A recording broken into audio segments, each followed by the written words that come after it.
I care about the fight because I play fighting games. I want to learn, how to fight. Okay, I'm going to give you a page of all the summons in the game.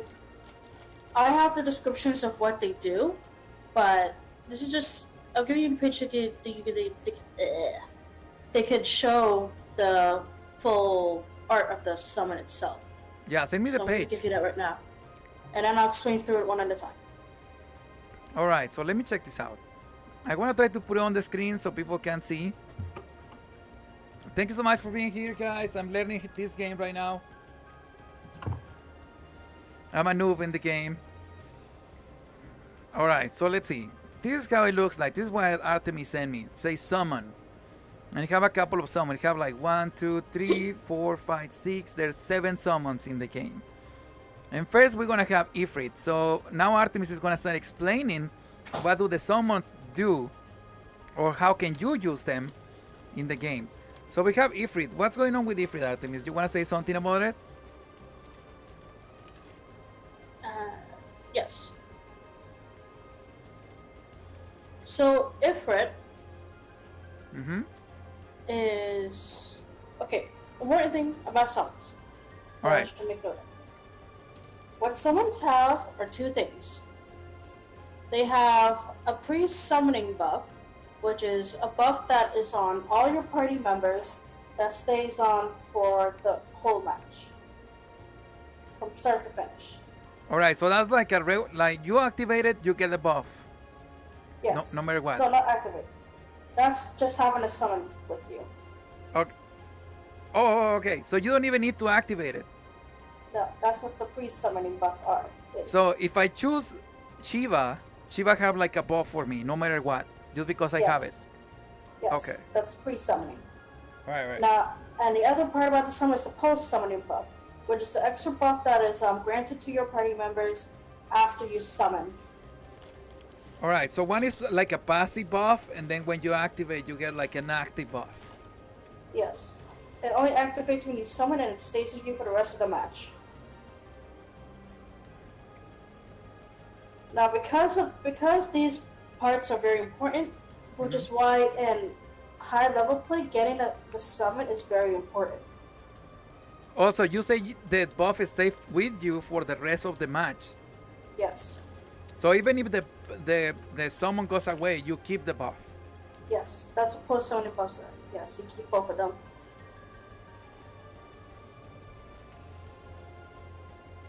Alright, so it's really important. Sorry guys, I'm like getting some chips. So it's really important to get a buff because you're gonna keep that advantage from there on. Yes. So it's really important for you to be the first one summoning getting the summon first. Yes.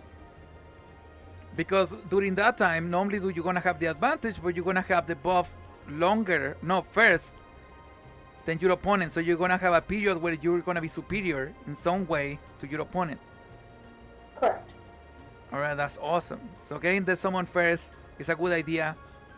And also getting the correct buff is also gonna be a good idea for you as well. Right. So unless you're on like a team of your own, summons are chosen by majority vote when you play matches. When you're on a team? Yes. Oh, look at this. So I'm checking Shiva. Shiva said, pre-summoning effect. Reduce false guard stamina more quickly. So that's normally. Just by having it on your team, your opponent stamina is gonna deplete faster. And then post-summoning, quicker guard stamina reduction. That means they're gonna have even less stamina. And then you're gonna have bravely attack power plus. So that means your bravely attack is gonna do more, isn't it? Yes. Yes. With So Shiva. that's Ifrit's. No, not Shiva. That's different. No? I don't think the Isn't that Ifrit? properly. Oh, oh yeah, Ifrit. That's Ifrit. Oh, This is okay. Shiva. I was wrong. Okay. My bad. So, as you said before, Ifrit's pre-summon is the ability to reduce enemy guard stamina more quickly, and the post-summoning It reduces the guard stamina much more quickly and raises your attack power. Okay. Let me see. What is this thing? There it is. And then it says synergy. I don't think they have that filled in yet, but this is a good spot to show what the summons look like. Next is Shiva. Alright, So Shiva's Shiva the waifu. Alright. Shiva's pre-summoning buff is which restores the default bravery value more quickly. Now what that means is, normally after HP attacks, there is a period of time, mind you, that's when you yourself use the HP attack not being broken. There's a short period of time where it takes to build up to your default brave. Oh, wow. Because because of the HP attacks, you're more vulnerable to being broken. This summon more or less makes your brave recover faster, so you don't get punished as often. By the way, give me a second. I'm having some problems with my capture thingy. Oh. Alright, give me a second. So I was getting like a black screen, but it should be fine now.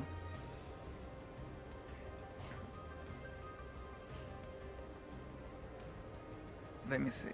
Alright, cool. So sorry about that, Artemis. Can you please repeat that? Because I was getting like a black screen like I said before. Okay. So pre-summoning buff for Shiva is that she restores your bravery back to default much more quickly. Okay, yeah, So default bravely, yeah. Yeah, so when you do your HP attack, you normally have an amount of time before it moves back up to default. This buff means your default bravery gets reset much more faster. Alright, awesome. And post-summoning increases your default brave value and the recovery speed. So Okay. after post-summoning, she gives you an extra 300 brave to your default and the ability for it to recover faster. Okay. Default bravery value and then recovery. Okay, so it just give you some more bravery by its own. Yes. So it's like alright, that's interesting. It's like an offensive character? Like an offensive summon? But it does have recovery? Yes. She's also the most it's also one of the reasons why she's a very popular summon.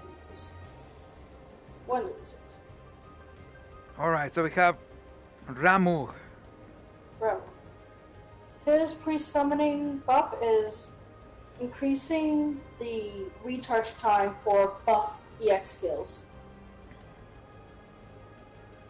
Buff skill gauge gain. So the skills you can use them faster or what? It recharges the buffs faster. Right. Nice, that's nice. And And post summoning means it recharges the gauge and it increases the effects of the buffs.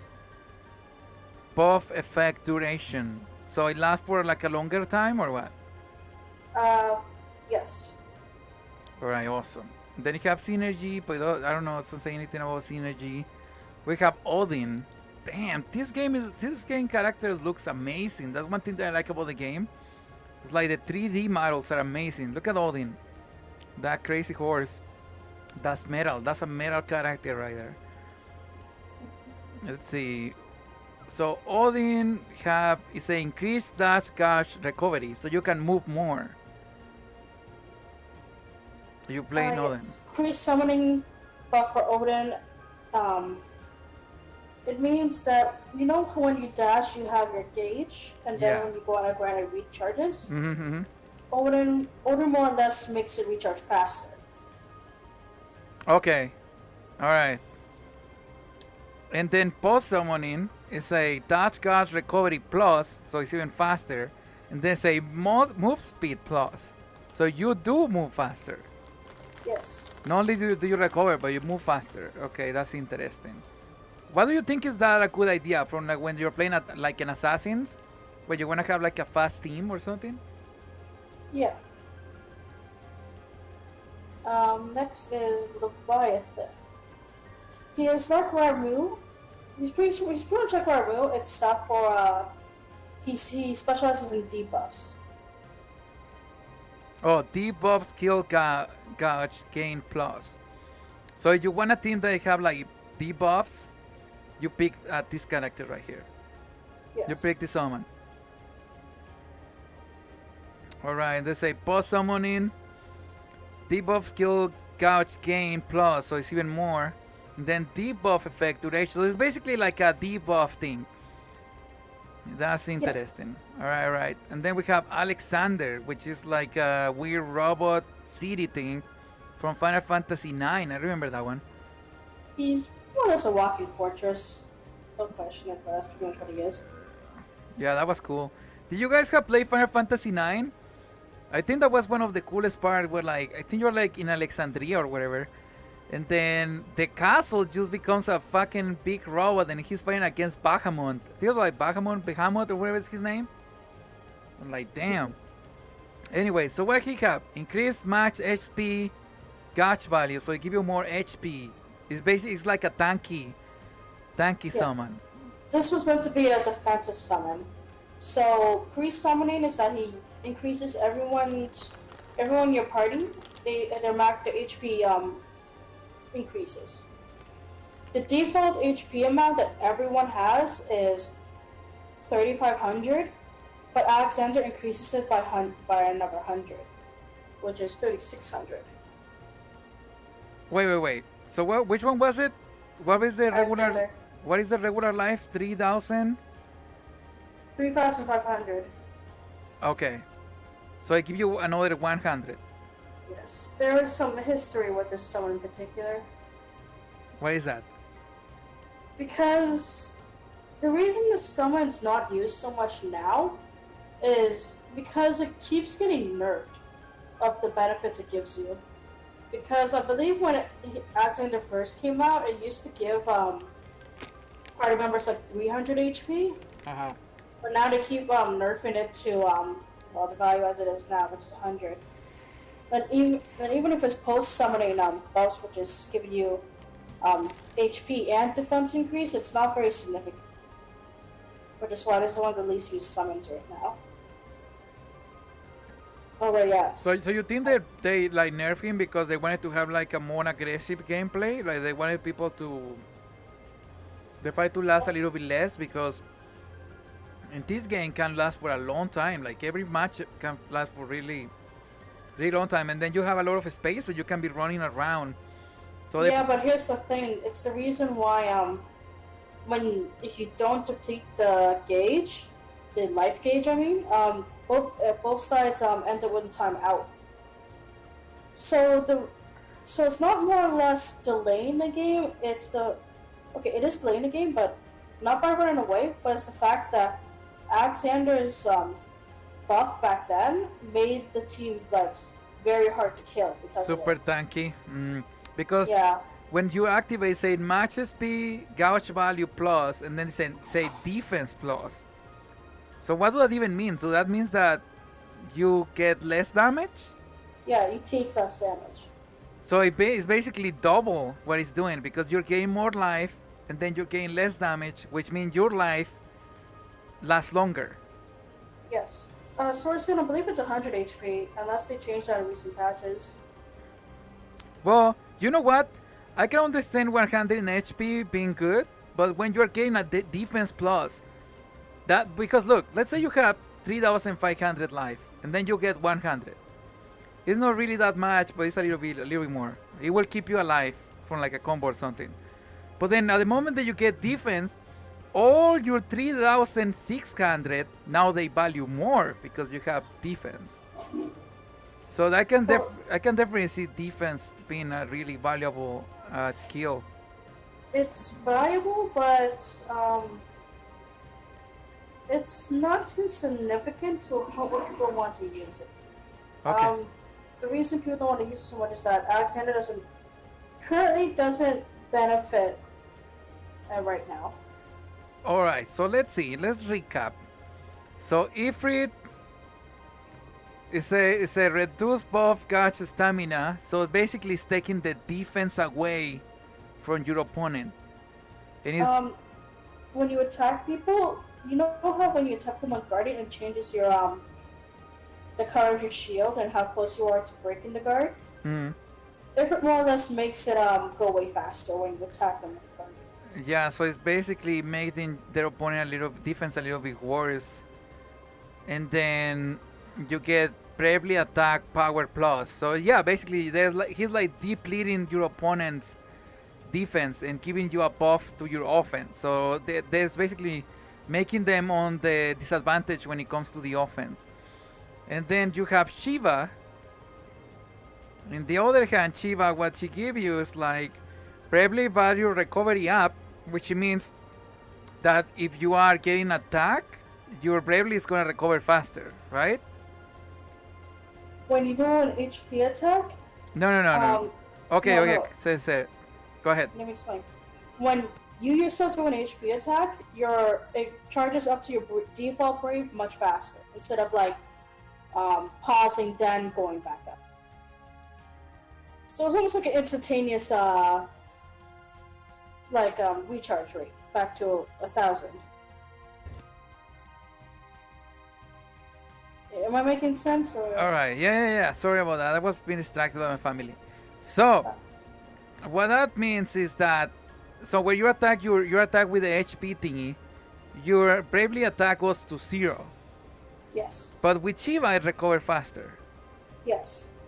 Okay, so it makes your recovery on that a little bit faster, so you can attack again faster, or you don't gonna be like You're not gonna be punished, yeah, as fast. Okay. All right, so it's basically like it's an interesting buff actually from Shiva, because it gives you your default bravely value. Okay, so the active one is default bravely value and recovery up. So you're getting more bravely, but you also recover faster with the bravely. So that means your attack is gonna hurt a little bit more, and you don't wanna get punished as much. So it's like a really dynamic type of summon. And then Rahum, let's see, that's a buff summon, so in case you wanna buff your team. And then we have Odin, which is like a fast summon.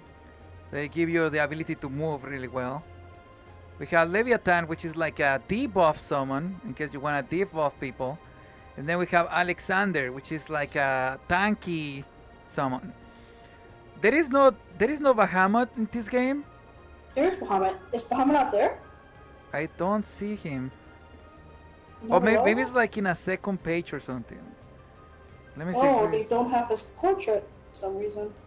They don't have it. Oh, it's right here on the bottom. Latest. Okay, I see it now. Say pre-summon Bahamut increase unique XP skill gauge gain. So you know every character have like a triangle, right? And then the triangle is the unique skill. Yes. So if you have Bahamut, that one increase the like fill it up faster, right? Yes. And then if it's activate, that unique skill gauge gain plus, so it's even faster, and then it lasts longer as well. Yes. What is your opinion on Bahamut? What do you think about the assist? Because that seems like an interesting summon. I find that summon, if I may say my personal opinion, it's two things right now. One is extremely situational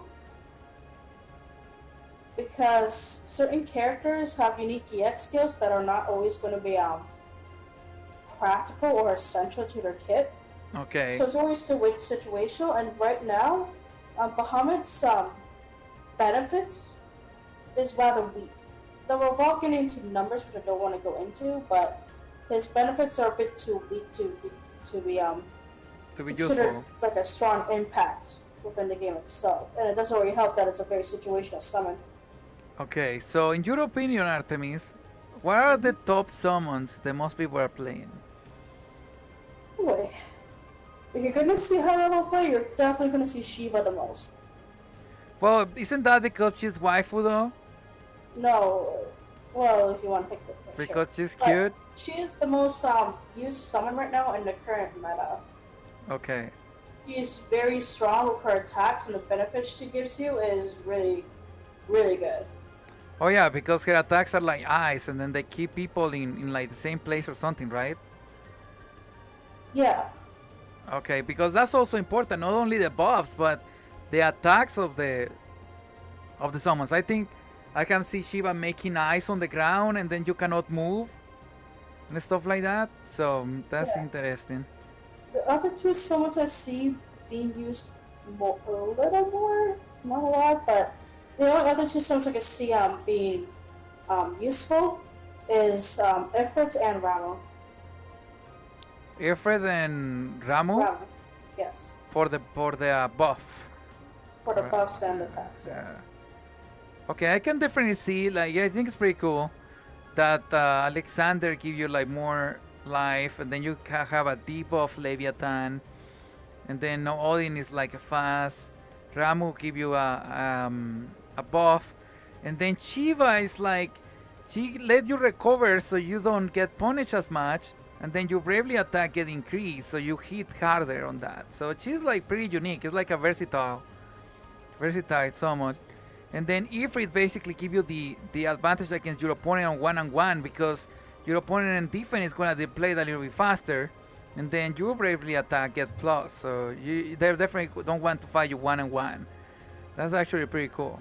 Now, if they can actually buff Shiva, that would be great.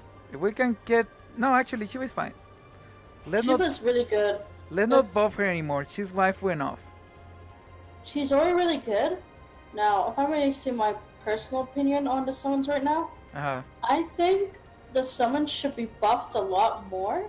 So, instead of just nerfing Shiva, because buffing the benefits of each summon would benefit a lot more to the game instead of just nerfing. Because what's gonna end up happening is that it may turn people off a little bit, I would believe. Mhm. But making the benefits more worth it and changing the attacks of some of the summons, it'll show more diversity within the game to show more summons other than just using Shiva. Shiva the most. Yeah, Yeah. I can definitely see that. You're basically saying exactly what everyone